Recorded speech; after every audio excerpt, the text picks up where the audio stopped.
sir, after the gym, that's how you start your day? हाँ, gym के बाद थोड़ा फ्रेश होके रेडी होके तो I will have my breakfast, then I will go for office. बाकी डेली रूटीन मतलब ऐसा नहीं कि हमारा पूरा वो रहता है जो डेली वो मौके के हिसाब से कहाँ पे ड्यूटी है, कोई लॉ एंड ऑर्डर में आ गया या कोई और मौका देखने जाना है तो उस हिसाब से रहता है सारा। कई बार लेट नाइट भी काफ़ी हो जाता है, बट ये रूटीन मेरा मॉर्निंग का यही रहेगा। I will wake up at 6:30 and I will go to gym, चाहे मैं रात को कितने बजे भी सोया हूँ। फिज़िकल फिटनेस वो काफ़ी टाइम से ही मेरे को है ये, मतलब 2008 से ही कर रहा हूँ मैं जिम, तो ऑन एंड ऑफ मेरा चलता रहता है। Like before, you can say before coming into this profession as well. हाँ, आई एम 17 बैच, तो बिफोर ज्वाइनिंग मतलब कॉलेज के टाइम से ही मेरे को काफ़ी ज़्यादा शौक है। Like I know you are a doctor too, behind an IPS officer. So ऊपर से enthusiast, fitness enthusiast. तो खाने में क्या क्या रहता है? Like खाने में like I am a kind of foodie, but मैं ज़्यादा डाइट अपनी रिस्ट्रिक्टेड ही रखता हूँ। Non vegetarian? I am non vegetarian, तो ऐसा है कि मोस्टली तो रिस्ट्रिक्टेड ही रहता है कि ये खाना है, बट इन केस मतलब कहीं नई जगह पे जा रहे हैं या कुछ डिफरेंट ट्राई करने का मन कर रहा है तो फिर मैं कुछ भी खा सकता हूँ। तो बस वही एक ही दिन चीट डे होता है फिर? नहीं, ऐसा नहीं है, मतलब कभी भी आप बाहर जा रहे हो, कभी घूम रहे हो तो that day is a cheat day. अच्छा अच्छा, ओके। तो सर कुछ बताओ आप, like how was your childhood days like, because you came from any middle class family or how do you solve financial problems, क्या था journey? My mother and father both were in A government job, तो इतना financially तो कोई नहीं था, but ठीक है, कोई ऐसे कोई पहले कोई मेरी फैमिली में कोई सिविल सर्वेंट नहीं रहा है तो कोई उस हिसाब से लाइक एकदम वो गाइडेंस नहीं था कि ऐसे ऐसे जाना है, ये स्टेप होगा ये स्टेप होगा। तो in that sense I was on my own. मेरे फादर की तरफ से मुझे काफ़ी गाइडेंस मिला कि आपको ये सिविल सर्विसेज करना है, ऐसे ज्वाइन करना है, बट कैसे करना है, क्या करना है, कहाँ जाना है, दैट वो सब मेरा था कि हाँ। तो ऐसा नहीं कहूँगा कि टीचर्स ने भी काफ़ी गाइड कराया पहले, मतलब स्टडीज़ में भी, तो यही था बस। डिस्कवर कब किया आपने कि there something called UPSC, IPS, IC? ये चाइल्डहुड डेज में हो गया था, मतलब आप डिस्ट्रिक्ट में रहते हो तो यू नो कि ओके ये एसपी साहब हैं, ये डीसी साहब हैं, तो उन्हीं डेज में आपको पता रहता है कि हाँ अगर ज़िले में कोई है तो एसपी साहब हैं और डीसी साहब हैं, है ना। तो तभी हो गया था, बट ये नहीं पता था कि वहाँ तक पहुँचना कैसे है। तो then I got selected in pre medical entrance दिया, कॉलेज गया, तब भी था, तब पता चला कि अच्छा ये आईएएस आईपीएस कोई चीज़ होती है ना, बट ये नहीं पता था कैसे पहुंचना है, क्या एग्ज़ाम होता है ना। तो तब भी मतलब ये था मन में कि शायद 2 एग्ज़ाम होते हैं या 3 एग्ज़ाम होते हैं, तो कैसे जाना है। तो फिर धीरे धीरे पता चला ऐसे एग्ज़ाम होता है, ये यूपीएससी होती है, सिविल सर्विस होता है, दिल्ली में प्रिपरेशन होता है, तो ये सारा धीरे धीरे धीरे करके। You cracked on a first go? No, I cracked on my third attempt.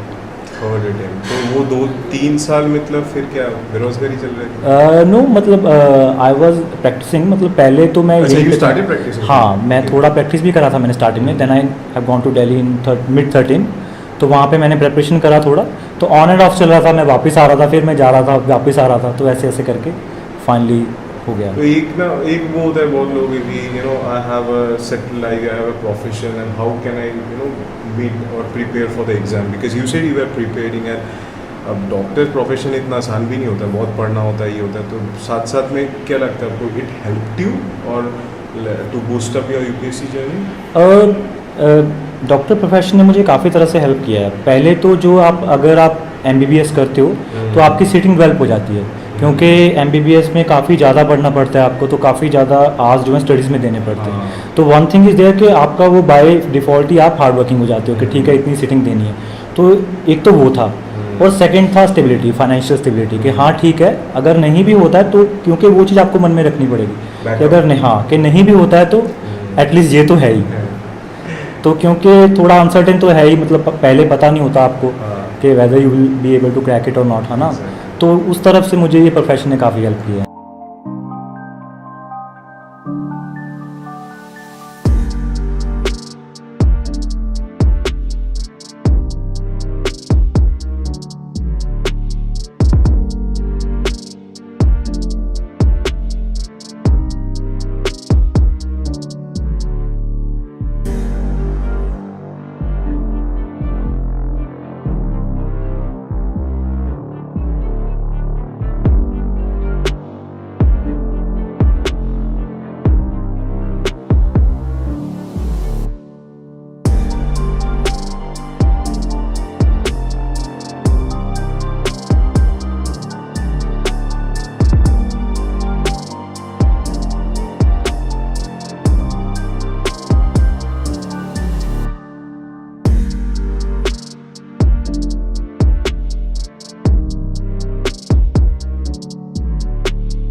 or like this is, I think, I don't know, like for the 5th time entry with an IPS officer's office. Okay Tell me, how was your first day you entered into this office?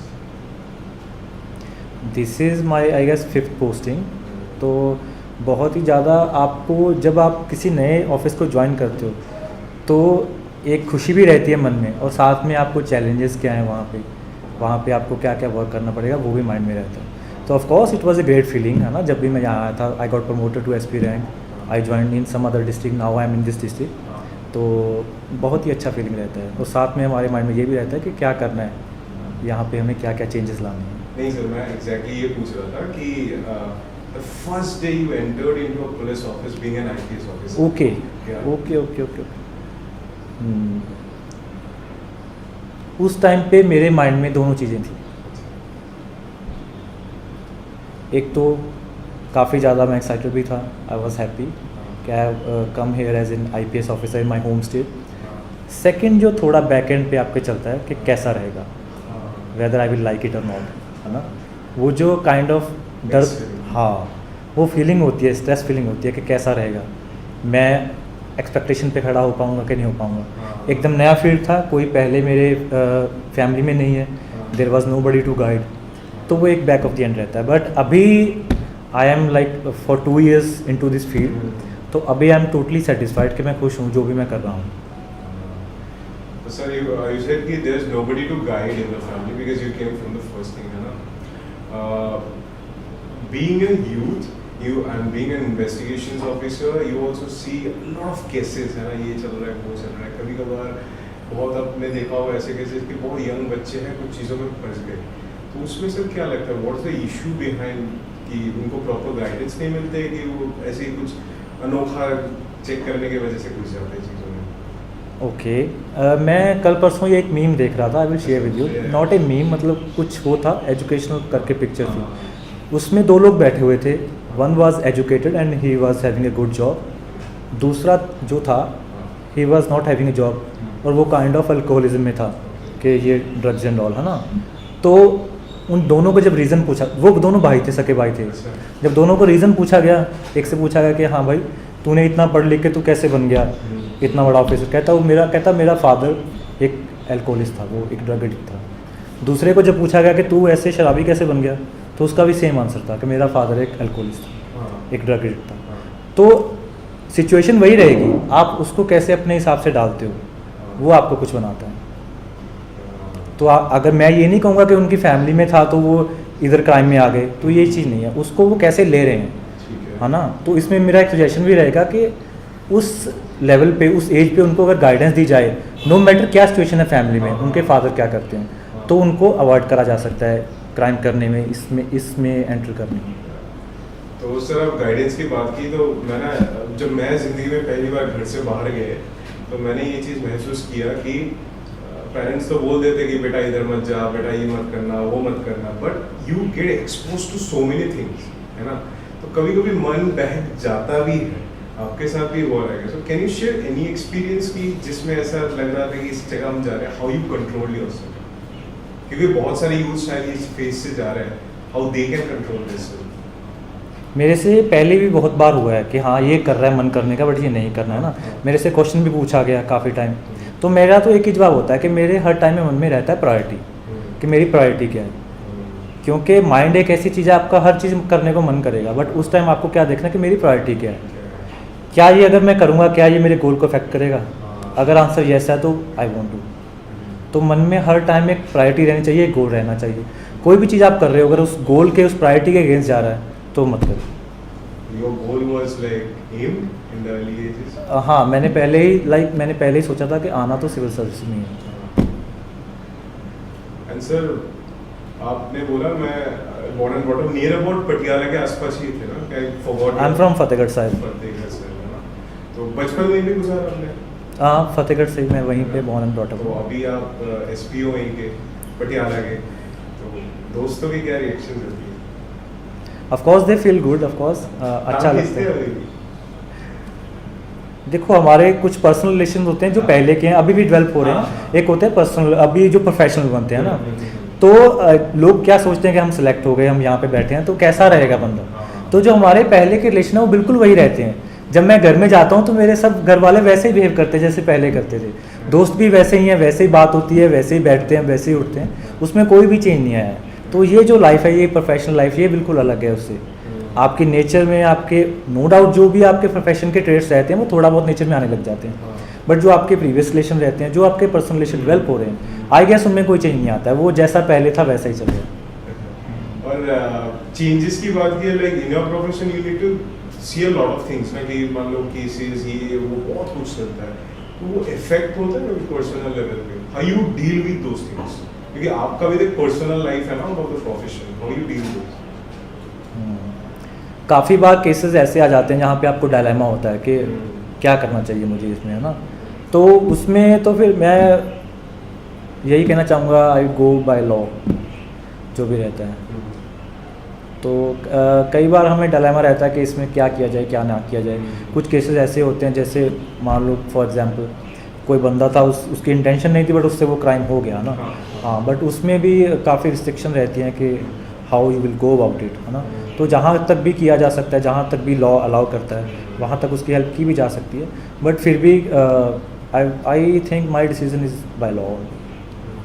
नहीं sir, मैं वो नहीं बोल रहा था, कभी कभार होता है जैसे हमने बोला ना, बंदा क्राइम कर लिया, वो जो इमोशनल ब्रेकडाउन कभी कभी पर्सनल लेवल पे हम जो झेलते हैं ना वो चीज़ें, फिर वो कैसे आप करते हैं?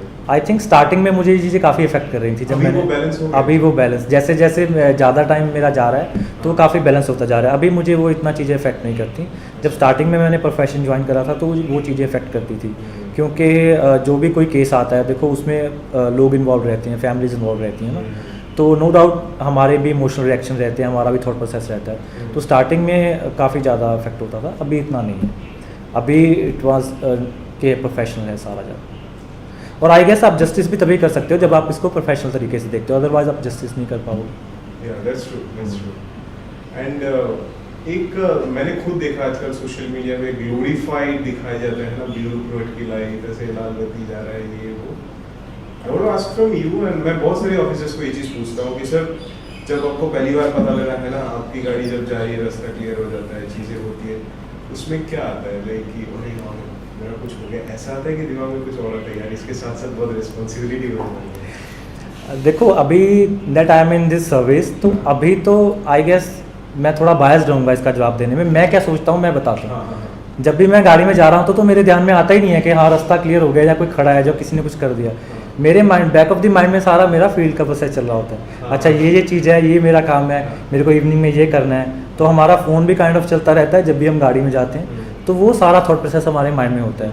ये जो चीज़ें हैं ये हमारे माइंड में कभी आती नहीं है कि ये चीज़ें भी चल रही हैं बाहर। तो अभी तो यही कह सकता हूँ। बट वो I mean to say sir, वो ग्लैमर ना बहुत लोगों को अट्रैक्ट करता है to being a bureaucrat, but I don't think that glamour sustains for a long time. Unless you are passionate. नहीं, वो आपको आई गेस वो ज़्यादा टाइम तक आपको इस जॉब में मोटिवेट भी नहीं कर सकता। अगर आप उस वजह से आ रहे हो तो then you have to think about it again. हाँ, तो दोबारा सोचना पड़ेगा। ग्लैमर की वजह से आप सर्विस ज्वाइन मत करें। काफ़ी चीज़ें हैं इसमें जो बाद में, नो डाउट इसमें थोड़ा वो भी रहता है, स्ट्रेस भी रहता है, हेक्टिक शेड्यूल भी रहता है, सारी चीज़ें। अगर आपको पैशन है इस जॉब के लिए तभी है आई गेस। ग्लैमर की वजह से ज्वाइन करना I guess is not right.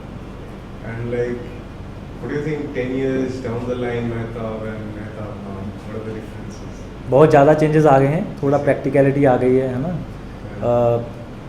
Professional relation ज़्यादा डेवलप होने लगे हैं, पहले पर्सनल ज़्यादा थे, तो बहुत ज़्यादा अभी थिंकिंग प्रोसेस में भी काफ़ी चेंज है। वो पूछना चाहता हूँ, वो कैसे चेंज हुआ थिंकिंग प्रोसेस?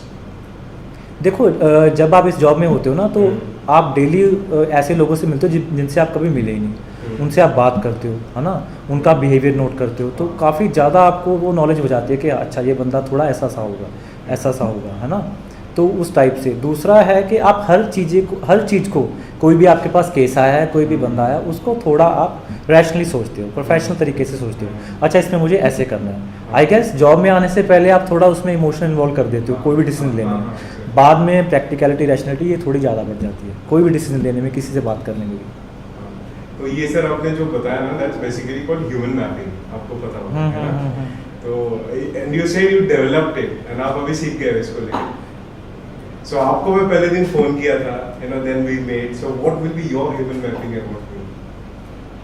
क्योंकि as a normal person and being a police officer things are bit different, इसीलिए मैंने पूछा। आई गेस अभी बहुत कम टाइम हमने इंटरेक्ट करा है, हाँ। फ़ोन पे भी आई गेस 5-10 मिनट्स बात हुई होगी, नाउ फॉर अराउंड 2 आवर्स है ना, तो काफ़ी जल्दी होगा कुछ ओपिनियन देना, बट आई विल गिव।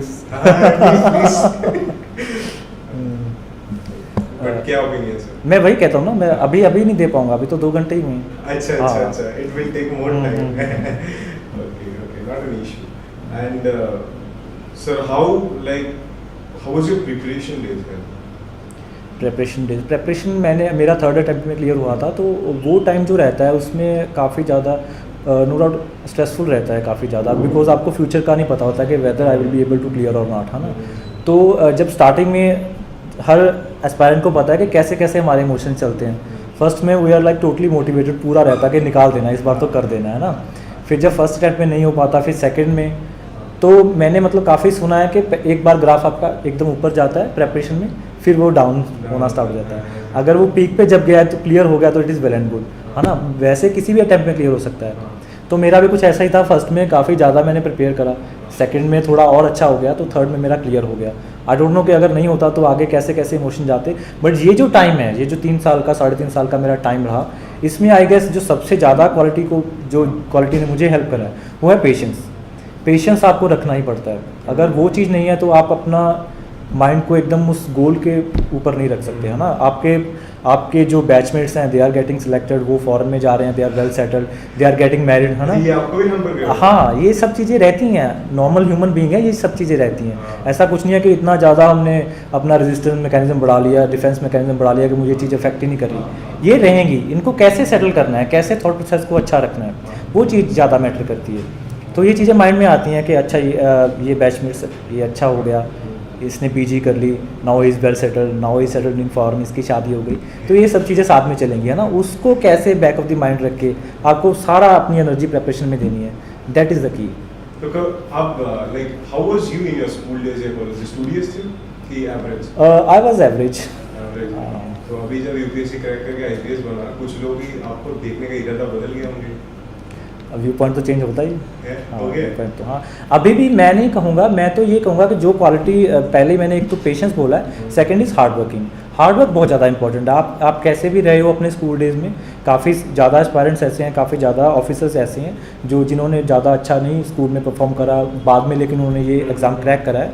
तो अगर आप उस टाइम पे हार्ड वर्क कर रहे हो, अपना टोटल एनर्जी इस एग्ज़ाम पे दे रहे हो, तो you can crack this exam, इसमें कोई डाउट नहीं।